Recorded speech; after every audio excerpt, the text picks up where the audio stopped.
vamos a comenzar con las endometriosas. Tienes endocrinólogo, acupuntura de endocrinología del Hospital Base en Caracas. Adelante, doctor Ricardo. Gracias a la doctora Millar por la invitación y poder discutir un tema que es muy interesante. Vamos a hablar de la remodelación del tejido adiposo en la obesidad. Vamos a hablar de remodelación adaptativa, microbiota y tejido adiposo, hipoxia crónica, estrés oxidativo, senescencia celular, inflamación crónica, fibrosis, adipogénesis alterada, disfunción mitocondrial, resistencia a la insulina, resistencia a la leptina, inflexibilidad metabólica y remodelación desadaptativa. Teniendo presente que, y todos lo sabemos, obesidad es exceso de peso y exceso de tejido adiposo. El indicador del exceso de peso es el índice de masa corporal, más de 30 kilogramos por metro cuadrado. Y el indicador de exceso de grasa es la composición corporal. Más de 25% en hombres y más de 35% en mujeres de grasa se considera obesidad. Y el tejido adiposo es muy importante. Tiene muchas funciones, entre ellas participar en la homeostasis. Y para mantener la homeostasis hay algunos procesos adaptativos fisiológicos. Estamos hablando de plasticidad fenotípica, estructural y metabólica. En la plasticidad fenotípica estamos hablando del amarronamiento del tejido adiposo blanco, el blanqueamiento del tejido adiposo beige. Estamos hablando de diferenciación y de diferenciación que incluso puede ser reversible. En la estructural hablamos de expansión y contracción del adipocito, de hiperplasia e hipertrofia, de distribución que puede depender de factores hormonales y no hormonales, de recambio del 10% de los adipocitos cada año, y en la plasticidad metabólica hablamos de la lipólisis en ayunas y de la lipogénesis de nuevo en el periodo postprandial. Todo esto fisiológico, la plasticidad normal, fisiológica, adaptativa, es la que nosotros vemos en las personas delgadas. En este grupo de hombres de 50 años con un porcentaje de grasa corporal de 23.8%, una masa grasa de 17,6 kilos, circunferencia de cintura de 92 centímetros, un índice de masa corporal adecuado. Este detalle es importante, el diámetro de los adipocitos aproximadamente 60 micras, una relación entre macrófagos tipo 1 y tipo 2 baja a predominio de los macrófagos tipo 2 antiinflamatorios y un OMA-IR, valores de insulina, de glicemia y de hemoglobina glicosilar normales. Eso lo vemos en los delgados. Esto forma parte de la plasticidad fenotípica, estructural y metabólica normal. En nuestros pacientes obesos no está ocurriendo precisamente eso. Hay un grupo de factores fisiopatológicos que se asocian con plasticidad patológica y con disfunción del tejido adiposo, tal como comentaremos en las próximas diapositivas. El primer factor que vamos a discutir es también el primer factor que aparece, trastornos en la microbiota. Hay trastornos en la microbiota típicos de la obesidad.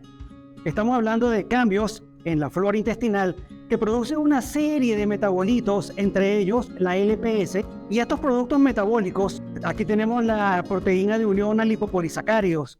A medida que se incrementa la proteína de unión a los lipopolisacáridos, también se incrementan diferentes marcadores inflamatorios como TNF-alfa, interleuquina 6 y PCR. Se incrementa el índice de masa corporal y se incrementa también la insulina en ayunas. Pero no solo hay incremento de los lipopolisacáridos, también triptófano y la regulación patológica de otras rutas metabólicas se asocian con resistencia a la insulina y con inflamación en el tejido adiposo. Pero hay más, hay ADN bacteriano en el tejido adiposo, sobre todo en el tejido adiposo subcutáneo y sobre todo en el tejido adiposo mesentérico. Y se ha demostrado que a mayores concentraciones de ADN bacteriano en el tejido adiposo, hay mayor infiltración de macrófagos y mayores citoquinas proinflamatorias. ¿Y de qué ADN estamos hablando? De firmicutes y de protobacterias, que son precisamente las bacterias típicas de la disbacteriosis o de los trastornos en la microbiota del tejido adiposo. Pero no solo hay ADN, también hay bacterias. vivas en el tejido adiposo. Se está hablando de translocación bacteriana en el tejido adiposo. Este fenómeno ya fue descubierto hace 10 años en animales. La primera publicación en humanos es esta, del 2020. Las bacterias se encuentran presentes en el tejido adiposo humano. ADN bacteriano en el tejido adiposo mesentérico, mental y subcutáneo, y a mayor cantidad de ADN bacteriano en el tejido adiposo se asocia con infiltración de células inmunes y parámetros inflamatorios y metabólicos. Por hibridización in situ se demuestran bacterias aisladas, en parejas o en grupos en el tejido adiposo. Pero también hay hipoxia crónica. Recuerden que les acabo de comentar que el tejido, la célula, el adipocito, en los delgados miden aproximadamente 60 micras. Cuando el adipocito sobrepasa las 100 micras, sobrepasa el límite de difusión del oxígeno. En aquellas dietas ricas en grasa, en las cuales hay hipertrofia del adipocito que puede pasar las 100 o las 200 micras, se excede el límite de difusión del oxígeno y se produce hipoxia crónica. Esta hipoxia crónica, además, reducción del factor de crecimiento del endotelio vascular. Esta reducción del factor de crecimiento del endotelio vascular reduce la densidad vascular, reduce el flujo sanguíneo basal, reduce la tensión de oxígeno y agrava la hipoxia que ya previamente tenía esa paciente. Además, hay un grupo de factores de crecimiento que se asocian a la problemática que producen angiogénesis rápida, desordenada y patológica, con incremento en la permeabilidad vascular, con extravasación de células inmunes y con agravamiento de otro factor fisiopatológico que ya veremos a continuación, que es la fibrosis. Allá podemos ver el tamaño de los adipocitos en los obesos. Fíjense que pasan las 100 micras. Eso se asocia con la producción de factor de crecimiento del endotelio vascular. Eso a su vez se asocia con reducción en la densidad de los capilares por adipocitos. Lo podemos ver al medio y podemos hasta entonces ver cómo se reduce la presión parcial del tejido adiposo, cómo a medida que se incrementa el porcentaje de grasa se reduce la presión parcial en el tejido adiposo, y eso se asocia con hipoperfusión y con incluso reducción de la temperatura en el tejido adiposo. Pero también hay inflamación crónica. Aproximadamente el 20% de la población celular del tejido adiposo son glóbulos blancos. Resulta que los adipocitos hipóxicos producen una molécula que se llama el factor de quimiotracción de los monocitos macrófagos. Esto favorece la migración de los monocitos y el reclutamiento de macrófagos tipo M1, que es el fenotipo proinflamatorio. Además, este reclutamiento de macrófagos se asocia con un incremento en TNF-alfa, interferón gamma, óxido nítrico, sintasa, citoquinas proinflamatorias y más proteínas quimioatrayentes de los monocitos, que a su vez atraen linfocitos, células dendríticas convencionales y plasmocitoides y agravan la inflamación crónica. Por eso, podemos afirmar que la hipoxia, los adipocitos muertos, los triglicéridos libres favorecen la infiltración del tejido adiposo y se asocian con inflamación crónica de bajo grado automantenida. Esto por el lado de los leucocitos, pero también los adipocitos producen citoquinas proinflamatorias. Estos macrófagos tipo 1, la alteración en la homeostasis de los ácidos grasos, el estrés del retículo endoplásmico, la hipoxia y la disfunción mitocondrial también incrementan la expresión de citoquinas proinflamatorias por parte del adipocito y demás proteínas quimioatrayentes de los monocitos macrófagos. Por eso, podemos ver allá que a medida que se incrementa el peso corporal, se incrementa la superficie del adipocito. ¿Pero por qué? Porque se llena de triglicéridos. Y de esta manera, también se incrementa la producción de proteínas quimioatrayentes de los monocitos y el reclutamiento de macrófagos. Y a su vez, se incrementa la producción de interleuquina 6 como una de las citoquinas proinflamatorias. Por eso podemos ver que en adipocitos humanos, en los obesos, hay más expresión de TNF-alfa, de interleuquina 6, de interleuquina 10 y de proteína quimioatrayente de los monocitos macrófagos. Pero también en nuestros adipocitos hay estrés oxidativo, más producción de superóxido. Bien, en la mitocondria o bien el citoplasma vía NADPH oxidasa. Este exceso de superóxido se asocia con incremento en el depósito de lípidos, reducción de la adipogénesis, reducción en la producción de adipocitoquinas, reducción en la expresión de genes y algo bien importante, oxidación de ácidos grasos. Y justamente el adipocito está lleno de ácidos grasos contenidos en los triglicéridos. Por eso vemos más estrés oxidativo. Además, los radicales libres producen inflamación. La inflamación produce radicales libres, ya que en el estallido respiratorio se produce también superóxido y todo esto agrava el estrés oxidativo. Por eso podemos ver que a medida que se incrementa el peso corporal, se incrementa también el peso de la masa del tejido adiposo y se incrementa la producción de malondialdehído como expresión de la peroxidación de los ácidos grasos omega 6. Podemos ver cómo se incrementan la producción de malondialdehído y a medida que se incrementa el peso, se incrementa la producción de malondialdehído. ¿Y en qué tejido se produce más malondialdehído? El tejido adiposo. Mucho más que en el tejido muscular y que en el hígado. Pero no solo se incrementa la producción de radicales libres, también se reduce la actividad de las enzimas antioxidasas. La superóxido de dismutasa, la glutatión peroxidasa y la catalasa. Se reduce la actividad de las mismas. Por un lado, más radicales libres. Por otro lado, menos actividad de las enzimas antioxidantes. Por consiguiente, tenemos más estrés oxidativo. De las células contenidas en el tejido adiposo, menos del 50% son los adipocitos. El 5% son células endoteliales y el 25% son células madre. Todas las células que se encuentran en el tejido adiposo están sometidas a hipoxia crónica, a estrés oxidativo, al daño del ADN y a niveles altos de glucosa y de ceramidas. Eso produce en esas células inestabilidad genómica y senescencia celular. Y se produce un cambio en el fenotipo de las células residentes del tejido adiposo.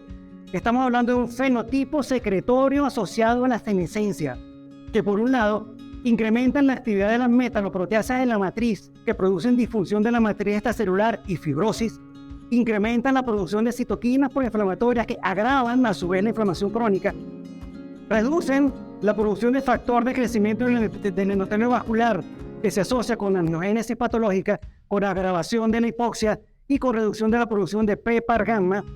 Y las células madre y los predipocitos también tienen su propio fenotipo secretorio asociado a la senescencia, con alto potencial proinflamatorio, con reducción del potencial de diferenciación, y todo ello produce trastornos funcionales en todas las células del tejido adiposo. El primer tejido en el que aparece este fenómeno de senescencia celular es en el tejido adiposo y se cree que tiene relación con el estrés oxidativo. Pero también hay fibrosis. La inflamación crónica produce cicatrización y la cicatrización es fibrosis. Entonces, un grupo de factores como el factor inducido por hipoxia, el factor de crecimiento transformante beta, la activina A, el factor de crecimiento del tejido conectivo, el factor de crecimiento derivado de las plaquetas y las citoquinas proinflamatorias producen fibrosis en el tejido adiposo. A las 4 semanas de una dieta hipergrasa de 44%, ya hay elevación en la fibrosis del tejido adiposo en 8%. Vemos cómo a medida que se incrementa el índice de masa corporal y el cuerpo graso, a su vez se incrementa la concentración de colágeno en el tejido adiposo. Y cuando comparamos la fibrosis pericelular en delgados y en obesos, pues la diferencia salta a la vista. El problema es que la fibrosis en el tejido adiposo, por un lado, es prácticamente irreversible y por el otro lado produce trastornos funcionales. Estamos hablando de disrupción de la señalización de factores de crecimiento, estamos hablando de reducción de la lipólisis, reducción de la leptina, de aumento de citoquinas proinflamatorias, de reducción en la expansión fisiológica del tejido adiposo, de reducción en la diferenciación de los adipocitos y en la reducción de la remodelación. Es decir, estamos hablando de una grasa disfuncional relacionada directamente con la fibrosis. También hay trastornos en la adipogénesis en el tejido adiposo. Las células madres se pueden diferenciar a preadipocitos o a células regulatorias. Resulta que la hipoxia crónica típica del tejido adiposo produce disfunción mitocondrial, ya lo vamos a discutir en la próxima diapositiva. Y esa disfunción mitocondrial, por un lado, reduce la capacidad hipogénica de las células madre y por otro lado, favorece la diferenciación de las células madre hacia unos precursores fibroinflamatorios que incrementan el factor de crecimiento derivado de las plaquetas y que se asocian con una mayor respuesta inflamatoria relacionada con citoquinas, quimioquinas y moléculas de adhesión.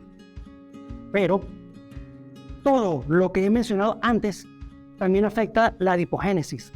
La fibrosis reduce la capacidad adipogénica de las células madre. El estrés oxidativo y los radicales libres reducen la diferenciación adipogénica y la vitalidad de las células madre.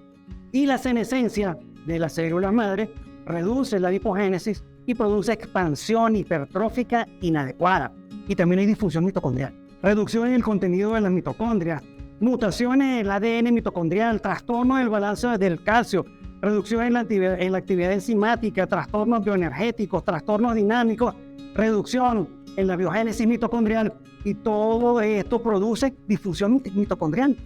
Y esta disfunción mitocondrial trastorna la oxidación de los sustratos, y entre la acumulación de algunos de los sustratos estamos hablando de lípidos con aumento del diacilglicerol y de la ceramida, que por un lado producen resistencia a la insulina, y por el otro lado la reducción en la fosforilación oxidativa produce trastornos en la cadena respiratoria y fuga de la cadena de leptones, y aquí es donde se produce el superóxido, que a su vez va a agravar la disfunción mitocondrial y el estrés oxidativo.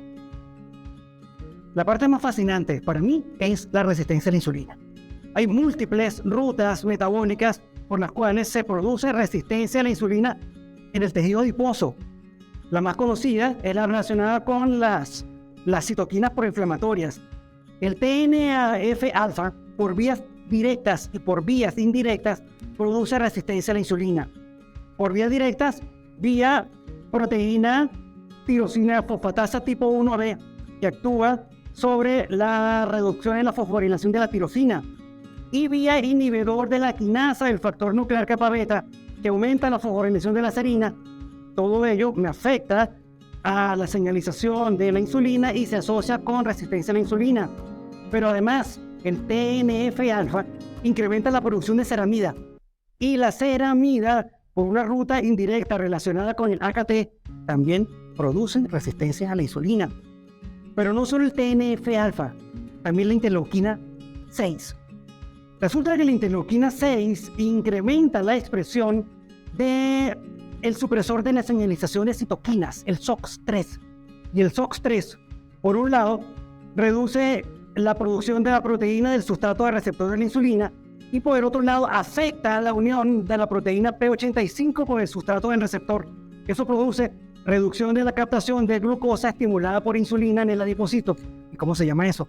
Eso se llama resistencia a la insulina. Por eso podemos ver que a medida que se incrementa el peso corporal y se incrementa la expresión de genes proinflamatorios, se incrementa la insulina basal como una expresión de resistencia a la insulina. Hay un hiperinsulinismo compensador, y de paso también se incrementa la glicemia en ayunas. Entonces no solo tenemos resistencia a la insulina en el adipocito o en la célula beta o en el hepatocito, también tenemos resistencia a la insulina en el hipotálamo. Y eso se relaciona con otra molécula que se produce en el tejido adiposo, que es la resistina. Allá podemos ver cómo el tejido adiposo subcutáneo produce altos niveles de resistina. Por eso es que vemos mayores niveles de resistina en los obesos y en las pacientes que tienen síndrome metabólico. Esa resistina pasa al torrente sanguíneo, llega al sistema nervioso central y vía receptor TNR4 y ruta mTOR inhibe la autofagia. Vía AKT y factor nuclear kappa beta y vía proteína activadora tipo 1 incrementa la producción de SOX3, otra vez de proteína tirosina fosfatasa tipo 1B y de citoquinas proinflamatorias. Por un lado, eso produce resistencia a la insulina, ¿dónde? En el hipotálamo. Por otro lado, produce neuroinflamación, estrés del retículo endoplásmico e inhibición de la autofagia. Pero en el hipotálamo no solo hay resistencia a la insulina, también hay resistencia a la leptina. Les acabo de comentar cómo se incrementa el SOX3, la proteína PTP1B y las citoquinas proinflamatorias por la resistina en su receptor TLR4. Resulta que el principal factor inhibidor del receptor de la leptina es el SOX3. Por eso vemos que se produce una reducción en la respuesta a la leptina y se produce resistencia a la leptina en el hipotálamo. Esa es la explicación de por qué en los obesos hay hiperleptinemia, incremento del SOX3, de la PTPS, del factor nuclear kappa beta y se reduce la expresión del receptor a la leptina. Pero la parte más grave del asunto es esta: inflexibilidad metabólica. Recordemos que en ayunas, vía norepinefrina y glucagón, pues se incrementa el AMP psíquico y la proteína quinasa con la actividad de la lipasa sensible a hormonas y la trigliceridolipasa para favorecer la hidrólisis de los ácidos grasos. Resulta que en los obesos se reduce la densidad de las fibras nerviosas simpáticas. Eso reduce la lipólisis estimulada por catecolaminas. Y dado que se incrementa el TNF-alfa y el inhibidor de la quinasa del factor nuclear kappa beta, que a su vez incrementan la fosfodiesterasa E3B, eso reduce la producción de AMP cíclico, reduce la fosforilación de la lipasa sensible a hormona y a su vez reduce la lipólisis. Esto es el adipocito blanco, pero el adipocito marrón reduce la actividad de la proteína desacoplante tipo 1 y reduce la termogénesis. Esto en ayunas. Pero en el periodo postprandial, pues se producen todas las consecuencias típicas de la resistencia a la insulina. Se reduce la lipogénesis, se incrementa la lipólisis, se incrementan los ácidos grasos libres y el glicerol, se producen trastornos en la secreción de citoquinas, inflamación crónica, lipotoxicidad, reducción de la respiración mitocondrial, reducción en la producción de ATP, aumento del lactato y reducción en la producción de PPAR gamma. Todo esto, todo lo que les acabo de comentar, es lo que está ocurriendo en nuestros pacientes con obesidad. En este grupo de pacientes de 50 años masculinos, porcentaje de grasa corporal 35.1, masa grasa 41 kilos, circunferencia de cintura 125 centímetros, índice de masa corporal 37%. Vean del lado derecho mío como el 65% de los adipocitos miden más de 70 micras. La relación entre macrófagos tipo 1, tipo 2, alta a predominio de los inflamatorios y por supuesto el OMA-IR, los niveles de insulina, de glicemia y de hemoglobina glicosilada alterados. Finalmente, esta remodelación anormal, patológica, desadaptativa del tejido adiposo se asocia con acumulación de lípidos ectópicos. ¿Dónde? En el músculo esquelético, en el hígado, en los islotes pancreáticos, en el endotelio vascular, en el miocardio, y se asocia con lipotoxicidad. Podemos ver cómo a medida que se incrementa la edad y el peso, aparecen todo ese grupo de factores fisiopatológicos que yo les acabo de mencionar, que a su vez se asocian con inflamación crónica, síndrome ovario poliquístico, hiperuricemia, prehipertensión, prediabetes, aterosclerosis, un poquito más allá, aterosclerosis, diabetes, hipertensión, nefropatías, hepatopatías e insuficiencia cardíaca, y todo ello se relaciona precisamente con el grado de obesidad y con niveles crecientes de riesgo cardiovascular. El problema al que estamos enfrentados los venezolanos es que tenemos unas proyecciones de obesidad muy altas. Para el 2030, casi el 30% de los hombres van a ser obesos. El 35% de las mujeres van a ser obesas. Pero el verdadero problema ocurre y está ocurriendo en los niños. Tenemos un incremento interanual muy alto de obesidad infantil. El 22% se estima de niños de 5 a 10 años van a ser obesos en el 2030 y el 17% de entre 10 y 20 años. Muertes prematuras relacionadas con la obesidad. El 40% de la mortalidad de enfermedades no contagiosas están relacionadas con los procesos fisiopatológicos que les acabo de mencionar y con sus consecuencias. Sé que el manejo de la obesidad no es sencillo, pero que cada vez nos estamos alejando del enfoque pesocéntrico y nos estamos acercando a un enfoque más fisiopatológico y más bioquímico. Eso con respecto al tratamiento farmacológico. Pero en realidad creo que nosotros tenemos que hacer más énfasis en el tratamiento no farmacológico de la obesidad. Recordemos que el 75% de los venezolanos no se alimentan de la manera adecuada. El 60% de los venezolanos son sedentarios. Y todos nosotros sabemos que tenemos que hacer cambios terapéuticos en el estilo de vida. Hace 2500 años, ya Hipócrates nos explicaba cuál era el camino que teníamos que seguir. Que tu medicina sea tu alimento, que tu alimento sea tu medicina, que el estilo de vida sano sea el que nosotros practiquemos y difundamos en nuestros pacientes. Si eso se hubiese hecho desde hace 2500 años, no existiría la epidemia actual de obesidad que tenemos en Venezuela y en el mundo. Muchísimas gracias.